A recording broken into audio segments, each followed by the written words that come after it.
Chapter 2. The Upanyas are their place in the Indian philosophy. The Upanyas are the religion and philosophical treatises forming part of early Indian Vedas.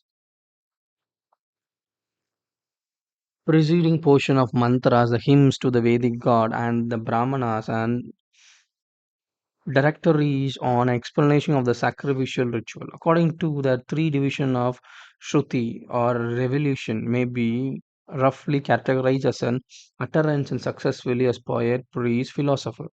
The distinction course is not strictly exclusive for the Upanyas, being integral part of Brahmanas or continuation of the sacrificial rules and discussion. But they pass over the philosophical consideration, much that is Upanyas, particularly in the Brihad Aranyakya and Chandogya, might more properly included in the Brahmana portion. Some of them as Brahmanas in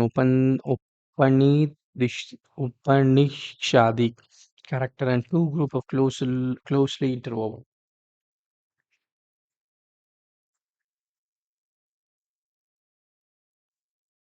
This fact is great lack of data in Sanskrit literature and chronological orientation make it impossible to fix any defined date of Upanyas.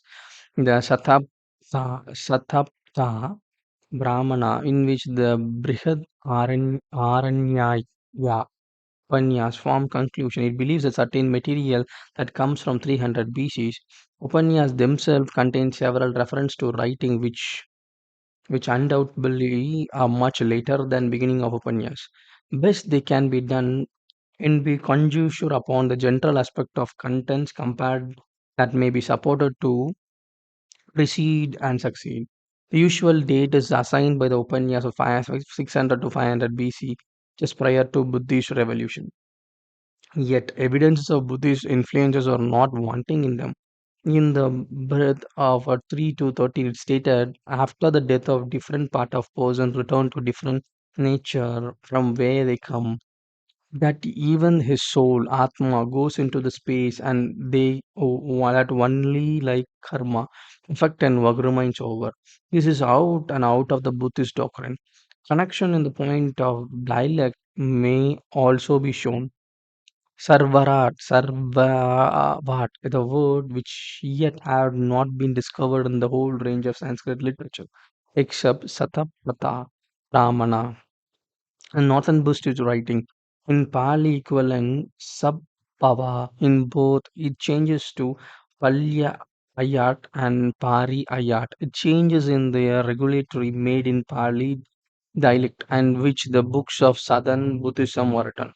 It may be that it's not direct influence that Pali upon Sanskrit, but at least the same tendency of exhibiting itself in Pali. And here is the two language which closely enough together to warrant the assumption of contact of mutual influence.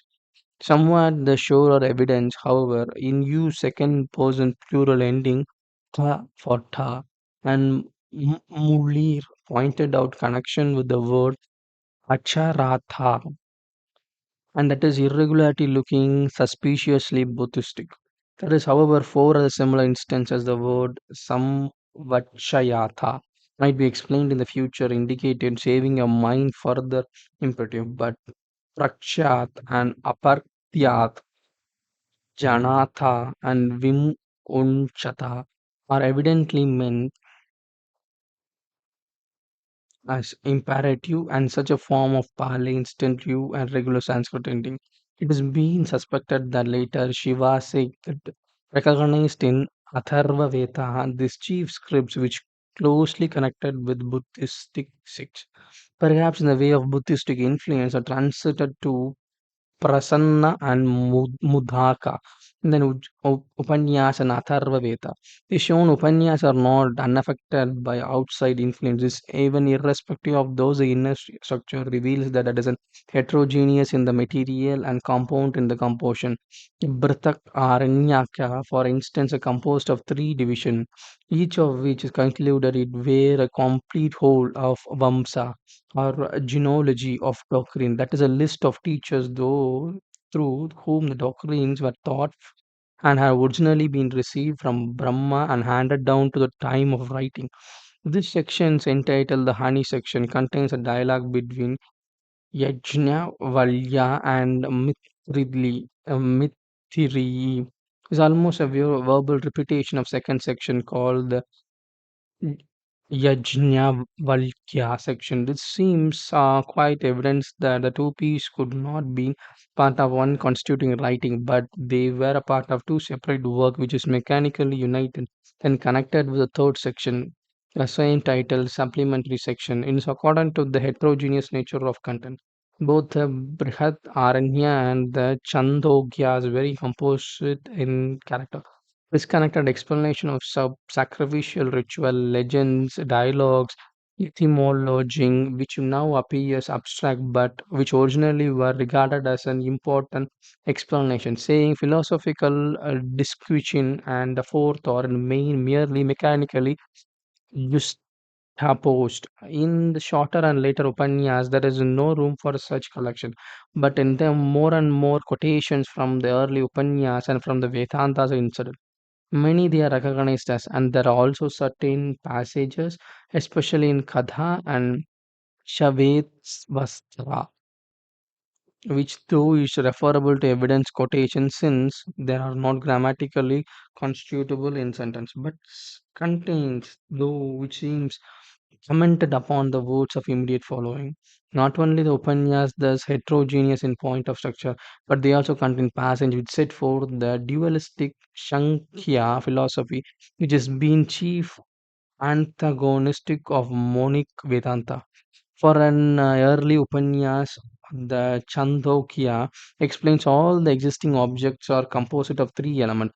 Reduction, which is the analogy of Sankhya, three qualities: the Kantha, the Prakriti, or the nature, and Shankaya described the Kati, similar to in 6, 7 to 8, there is a graduation of cyclical principle in order to of the emortation from the unmanifest Avakta, which agrees closely with Shankita order, but difference is added when the unmanifested, instead of being left in the ultimate, is subordinated to the person of the world ground, somewhat similar to the genealogies of mud. The Prasanna is combined Shankaya and Vedanta list, the major part of which is in Chiti. Through what we are to go and what we can be taught in Shankhayan. The term Buddhi intellectual is an important Shankayan word. It is noticeable that does not occur until the Santa, where the Shankhayan similarities were first prominent and where the word is from four times. The Shiva, Shivetasvarta and Shankaya is mentioned by name in the last chapter. Statement is made that reason searches of some object is being expounded. The reference of Upanyas and Shankhya as unmistakable, and the enumerating is distinctly non-Vedantic and quite Shankyan.